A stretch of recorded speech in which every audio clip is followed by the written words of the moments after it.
HSLC অৰ্থাৎ matric পৰীক্ষাৰ যি ফলাফল দিলে চিৰাং জিলাৰ অন্তৰ্গত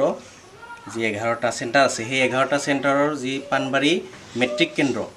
সেই পানবাৰী মেট্ৰিক কেন্দ্ৰৰ পৰা সৰ্বোচ্চ নম্বৰ পোৱা ভাগ্যশ্ৰী কৰ্মকাৰক আজি পানবাৰী আঞ্চলিক ছাত্ৰ সন্থাৰ তৰফৰ পৰা সম্বৰ্ধনা জনোৱা হয় আৰু এই চেগতে মই সদৌ চিৰাং জিলা ছাত্ৰ সন্থাৰ তৰফৰ পৰা পানবাৰী আঞ্চলিক ছাত্ৰ সন্থাৰ সমূহ বিষয়ববীয়াক ধন্যবাদ জ্ঞাপন কৰিছোঁ আৰু ইয়াৰ লগে লগে ধন্যবাদ জ্ঞাপন কৰিছোঁ পানবাৰী আঞ্চলিক ছাত্ৰ সন্থাৰ লগত সহযোগ কৰা বৰ্ণগড় আঞ্চলিক ছাত্ৰ সন্থাৰ অন্তৰ্গত পশ্চিম খাৰিজা বিজনী শাখা ছাত্ৰ সন্থাৰ সভাপতি সম্পাদকৰ লগতে সমূহ বিষয়ববীয়াসকলক ইয়াৰ লগতে শুভেচ্ছা জনাব বিচাৰিছোঁ যে যিসকল শিক্ষাগুৰী যথেষ্ট কষ্ট কৰি তেখেতক এই পৰ্যায়লৈ আনিলে ইয়াৰ লগতে অভিনন্দন জনাইছোঁ সন্মানীয় অভিভাৱিকাসকলক আৰু লগতে পৰিয়ালবৰ্গক শুভেচ্ছা জনালোঁ ধন্যবাদ জ্ঞাপন কৰিলোঁ বিশেষকৈ ধন্যবাদ জ্ঞাপন কৰিছোঁ আমাৰ যি চিৰাং জিলাৰ IS অৰ্থাৎ বিদ্যালয়সমূহৰ যি পৰিদৰ্শক আমাৰ সন্মানীয় ছাৰ তেখেতক ধন্যবাদ জ্ঞাপন কৰিছোঁ কাৰণ কিয় তেখেতৰ এই প্ৰচেষ্টাত আচলতে চিৰাং জিলাখনত ভাল ফলাফল কৰিবলৈ সক্ষম হৈছে যোৱা 5 বছৰে চিৰাং জিলাত কিন্তু ভাল ফলাফল কৰিবলৈ সক্ষম হোৱা নাছিল য'ত 2014 চনত মাত্ৰ 29% হে পাছ হৈছিলে যেটো পাছ পাৰ্চেন্টেজ কিন্তু এইবাৰ 64.59% পাবলৈ সক্ষম হৈছে একমাত্ৰ এইসকল শিক্ষাগুৰু আৰু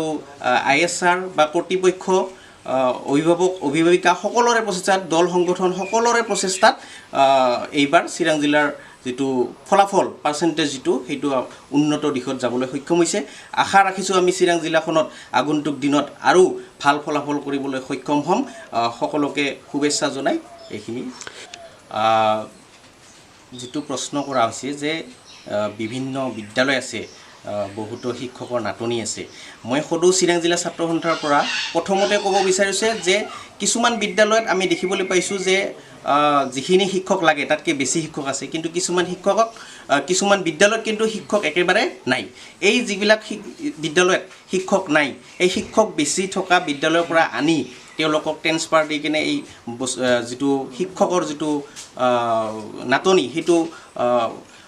ফিল আপ কৰিব লাগে আৰু যিবিলাক ভেকেন্সি আছে সেই ভেকেন্সিবিলাক পূৰণ কৰিব লাগে